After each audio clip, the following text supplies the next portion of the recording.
हिंदुस्तान के पहले से आज तक एक आलू की खेती करने वाला किसान और गोभी की खेती करने वाला, मैं क्यों गोभी और आलू टमाटर की बात कर रहा हूं, इसको समझने का प्रयास कीजिए। एक कट्ठा 2 कट्ठे जमीन में हम अदरक की दुकान सब्जी पैदा करके, गोभी पैदा करके, धनिया पैदा करके, हल्दी पैदा करके अपनी जिंदगी को जी सकता है एक कट्ठे वाले लोग। इसकी कीमत नहीं है, इसका बाजार नहीं है। एक भैंस, एक गाय, हम 2 कट्ठे, 1 कट्ठे, 3 कट्ठे जमीन के यदि मेरे पास है तो हम 2 गाय को, 2 भैंस को रख सकते हैं। लेकिन जितनी लागत भैंस और गाय पर लगेगी, 40 रुपया भी किलो दूध, 50 रुपया भी किलो दूध हम नहीं बेच पाते।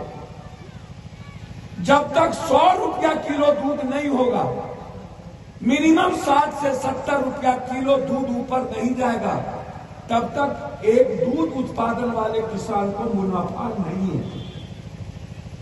इस पर चर्चा हिंदुस्तान में कोई प्राइम मिनिस्टर, कोई नेता नहीं करता। हिंदुस्तान में दुनिया का सबसे ज्यादा औसत होगा दलहन और तेलहन की खेती हुई। दाल इस हिंदुस्तान में 2 साल पहले सबसे ज्यादा हुई थी, सबसे ज्यादा। नरेंद्र मोदी जी ने अपने साथ अदानी को विदेश ले गए। इस हिंदुस्तान की बीजेपी की सरकार महाराष्ट्र की, उसने एक चिट्ठी लिखा और उस चिट्ठी के तहत इस हिंदुस्तान में 3 बड़े व्यापारी, जिसमें एक अदानी थे, उनके पास भारत की सारी दाल को डंप कर दिया गया, जमा हो गई, बिना कानून के जमाखोरी हो गई। और अदानी को नरेंद्र मोदी जी विदेश ले गए और वहां दूसरे देशों में दाल की खरीदारी करा के देश में सबसे ज्यादा महंगा दाम दाल हमें बेचा गया। और एक व्यक्ति को 1.5 लाख करोड़ रुपए का मुनाफा हुआ, उस साल सिर्फ अदानी था।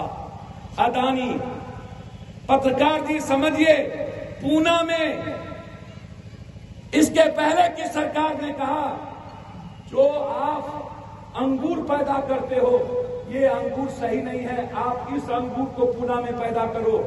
3 साल के बाद पूरे पूना के अंगूर की खेती करने वाले कंगाल हो गए, क्योंकि व्यापारियों ने जबरदस्ती हमारे किसान को अपने मनमाफिक थोप दिया अंगूर, क्योंकि पूना का बाजार समाप्त करना था। और कई मगध के इतिहास से शुरू हुई थी। हमने दुनिया को मगध की क्रांति का इतिहास हमने दिया, लेकिन हम ही अर्थव्यवस्था में भारत दुनिया के सबसे नीचे। नरेंद्र मोदी जी के बारे में 2-3 बात समझने की जरूरत है गंभीरता से। वो मैं बाद में आऊंगा, किसी व्यक्ति की आलोचना के लिए हम नहीं आए। मैं आपको बहुत सीधे साधे शब्दों में बताना चाहूंगा कि आप किसान हैं ही नहीं, आप हैं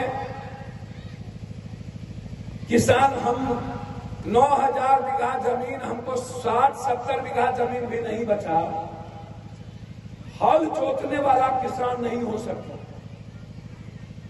जिसके खेत में ट्रैक्टर चलने की भी परिस्थितियां ना हो, वह किसान कैसे कह सकता है?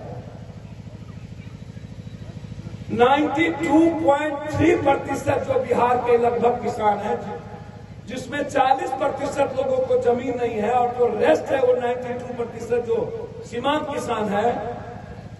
बिचौलिया क्या करता है? उसका जो अनाज है, उसके पास जो संपत्ति है, वो जो पैदा करता है उसको खेत में ही खरीद। हमारे यहाँ अब नीतीश जी कम से कम ये तो जान लीजिए कि आपका जो टैक्स है वो दलाल, बिचौलिया और पदाधिकारियों के बीच में खेलता है।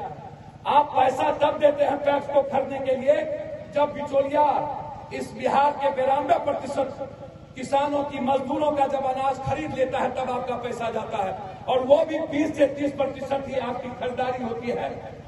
जो 10 एकड़ जमीन वाला है वो भी नहीं जा पाता है बिचौलिया कम दाम में जाकर वो क्योंकि बिचौलिया हमसे खरीदता है 400-600 रुपए में, उसको लगता है कि हमको 1200 भी मिल गया तो काफी है, वो 1200 में देता है।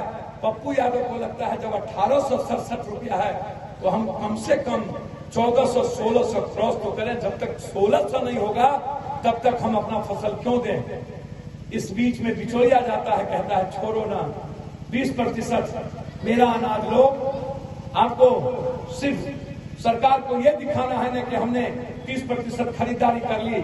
1600 रुपया जो पप्पू यादव जैसा किसान कहता है लो, उसको कहता है नहीं, और जो 1200 रुपया 1300 रुपया बिचौलिया कहता है लो, उसको कहता है दो, और फिर 400 रुपया उसमें भी वो बचाता है।